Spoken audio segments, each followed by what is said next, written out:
Hello students, welcome to day 2 of mathematical theory of interest. In today's lecture we will discuss the growth of money. We will continue our yesterday's discussion and we will discuss furthermore, and this is the course lecture contents for these are the topics that we will try to cover in today's lecture. First of all, we will define money, and then we will discuss about different functions of money. Then we will discuss about the stages of in the development of money, then qualities of a good money, barter system, and barriers to the barter system.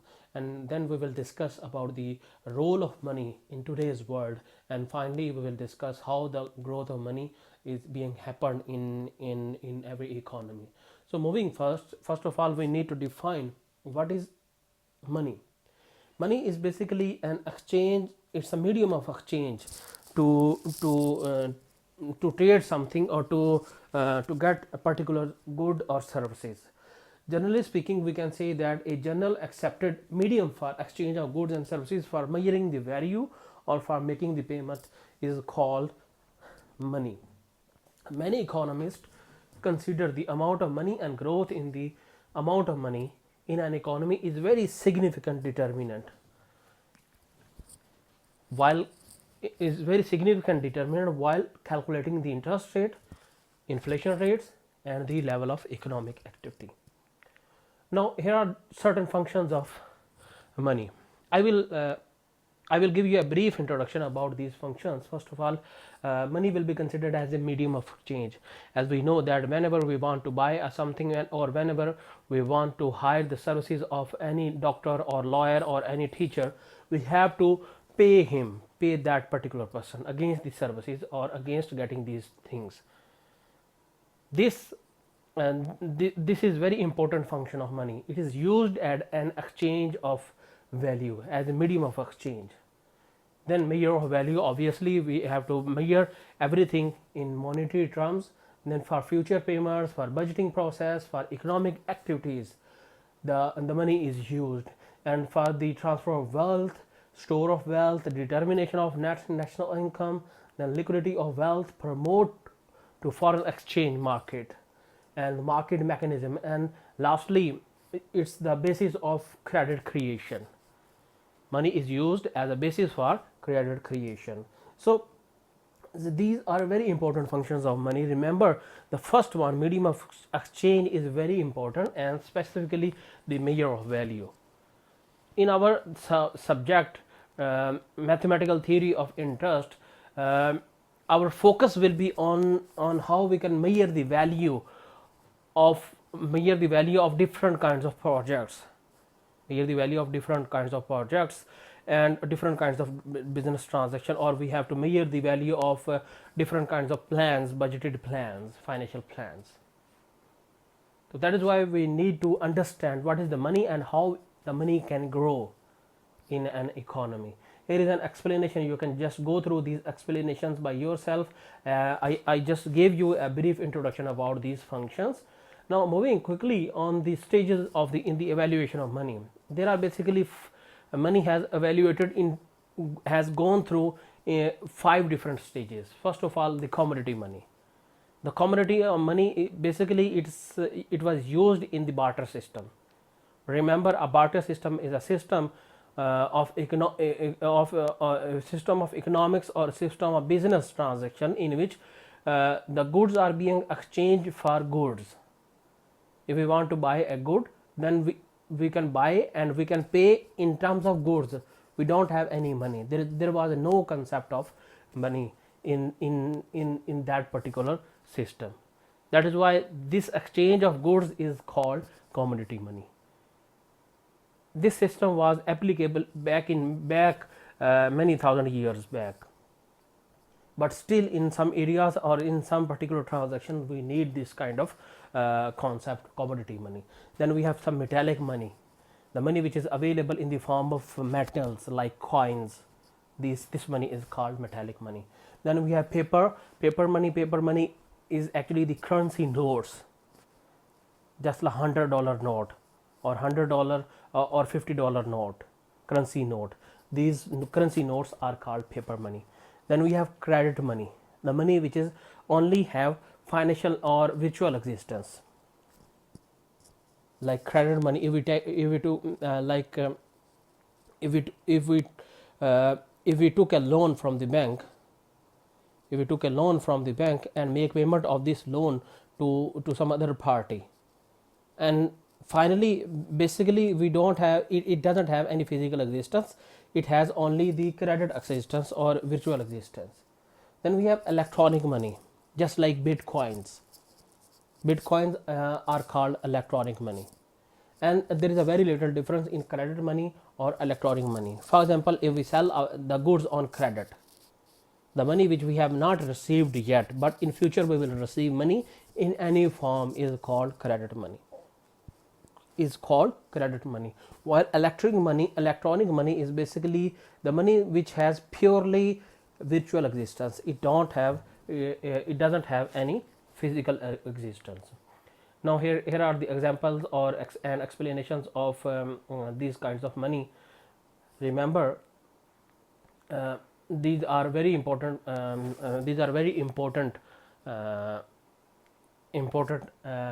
types of money. Now next comes the qualities of a good money. A good money or good medium of money should be a money which should be acceptable by everywhere, just like dollars. If you have dollar in your pocket, you can go anywhere in the world and you can buy the goods with, if you have dollars. Or if you have any money, any local currency money, like just like a money of currency note of any unknown country. If you have money of any unknown country, then if you go to some other place, other country, you might not be able to use this money because of its lack of acceptability. But for international transactions, if you have any international recognized money, just like euros, just like dollars, just like pounds, then you can easily use this money all around the world. Then it should be very easy to transfer. Then stability, storability, recognizable, then malleability, divisibility, durability, economy, elasticity, and homogeneity. These are the qualities of a good money. These are the qualities of a good money. Here is the explanation of all these qualities. You can just go through these qualities by yourself. Now barter system, it is just like a commodity money. In barter system, the transactions are being done by using the commodity money. It is a system in which goods or services are directly exchanged with other goods and services without the use of money.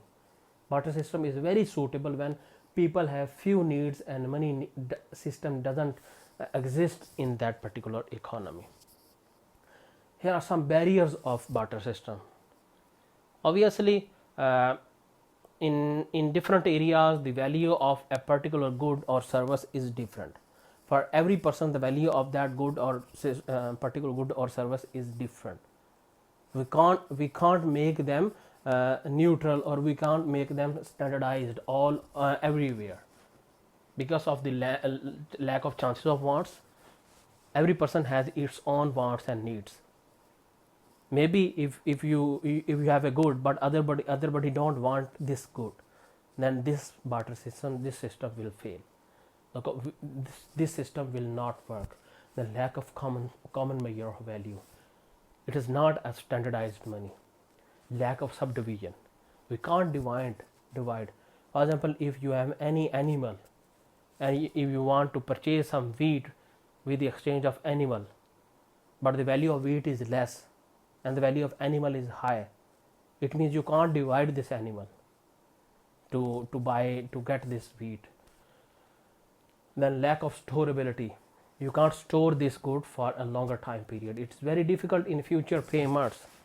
How you can determine the future value of that particular good or services?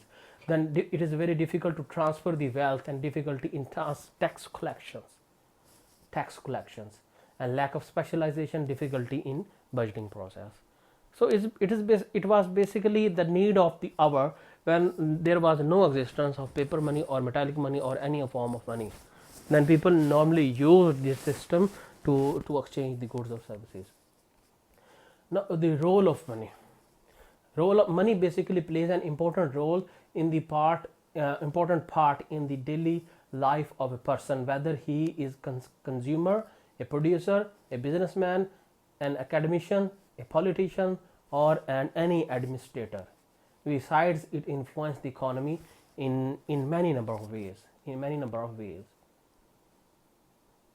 So we can describe the money is basically it is a set of assets in an economy that people regularly use to buy goods and services from other people. Now, what is inflation? What is the theory of inflation? Inflation is actually the rise in the prices of different values in an economy is called inflation. Inflation is increase in the overall level of prices. Hyperinflation is an extraordinary increase high rate of inflation. When the inflation rate is too high, extraordinarily high, is extremely high, it is called hyperinflation. Now next come inflation. There are historical aspects of inflation. Normally hyperinflation was actually, this concept was introduced after the First World War, when there was a very huge massive rise in the prices in Germany, and again in 1970s the prices rose by 7% per year. This was the era in which the inflation was very high. The quality theory of money is basically used to explain the long-term determinants of the price level and the inflation rate. Inflation is in an economy-wide phenomenon that concerns the value of the economy's medium of exchange. When the overall price level rises, the value of money falls. The monetary supply is a policy variable that is controlled by the federation, federal government, and money demand has several determinants, including the interest rate, the average level of prices in the economy, and so on. People normally hold money because it is a medium of exchange. They normally save the money. And how we can calculate the market equilibrium? When the market equilibrium of money in an economy, when the total demand of the money equals the total supply of the money, that is called the monetary equilibrium of that particular currency in the economy. So in this example, you can easily see that this vertical straight line is the money supply, and the downward sloping curve is the money demand, and the point at which these two curves intersect with each other. Is actually the equilibrium level of that money. It is called the monetary equilibrium. At that point of time, at point A, total money supply and total money demand is equal, and at that point the price level is called the equilibrium price level, and the quantity level is the equilibrium quantity level or equilibrium money level. So suddenly the government decided to issue more currency note to increase the supply of money, then money supply curve will be shifted from MS1 to MS2, and the new intersection point will become lower, and we can see the price level of the money has decreased. This is we can say that this is the situation in inflation. When the government issues too much currency notes, that currency notes will lead to decrease in the price of money or decrease in the value of money. And obviously in a reverse scenario, when the government decreases the supply of money, then automatically the price of money the value of money will increase. Now, quantity theory of money, what is that? How the price level is determined and when it might change over time is called the quantity theory of money. The quantity of money available in the economy determines the value of money, and the primary cause of inflation is the growth in the quantity of money. There are two kinds of variables normally used.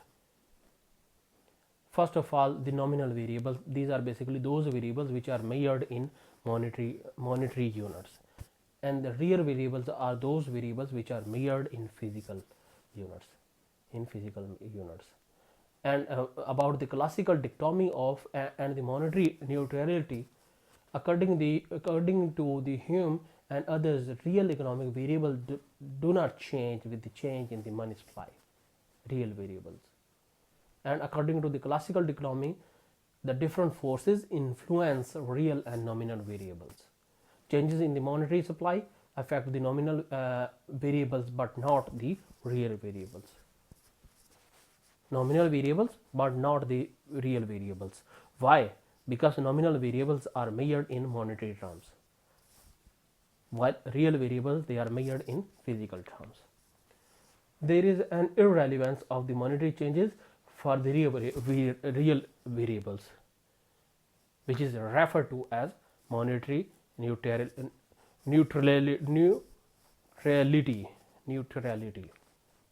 And velocity of money refers to the speed at which the typical dollar bill travels around the economy from wallet to wallet. It is actually called the circulation of money. Higher the circulation of money, higher will be the velocity of money. Lower the circulation of money, lower will be the velocity of money. And this is how we can calculate the velocity of money by mathematically. It will be equal to V is equal to P multiplied by Y and whole divided by M, where P is velocity, V is the velocity, P is the price level, Y is the quantity of output, and M is the quantity of money. The higher will be the circulation, the higher will be the velocity of money. And if we rearrange this equation, we can find that M multiplied by V will become equal to P multiplied by Y. And the quantity equation relates to the quantity money to the nominal value of the output. That will be the nominal value of the output, which is equal to price multiplied by quantity of output. And the quantity equation shows that an increase in the quantity of money in an economy must be reflected in one of three different variables.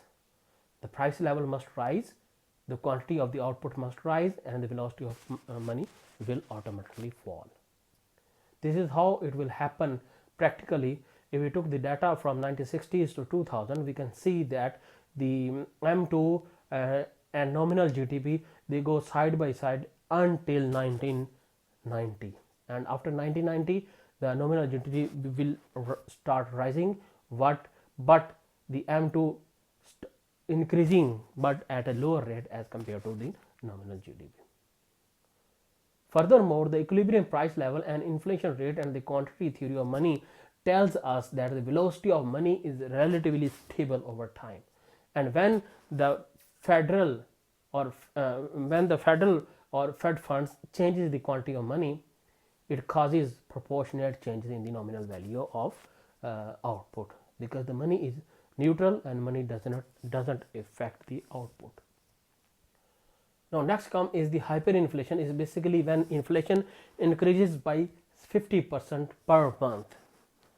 This will be referred to as hyperinflation. 50% inflation rate is too much, too high. That is why it is called hyperinflation. And it occurs in some countries because the government prints too many currency notes to pay for its spending. That is why the value of money decreases. The value of money will decrease and inflation will increase. These are some examples of Australia and Hungary. These pictures or these graphs basically tells us about how the price level and the money supply has different trends after First World War from 1921 and 1925. We can see that in Hungary it has increased at a very high rate, starting from 1920 till 1924. These are the examples of Germany, Poland. Inflation tax. When the government raises revenue by printing money, it is said that the government is imposing inflation tax.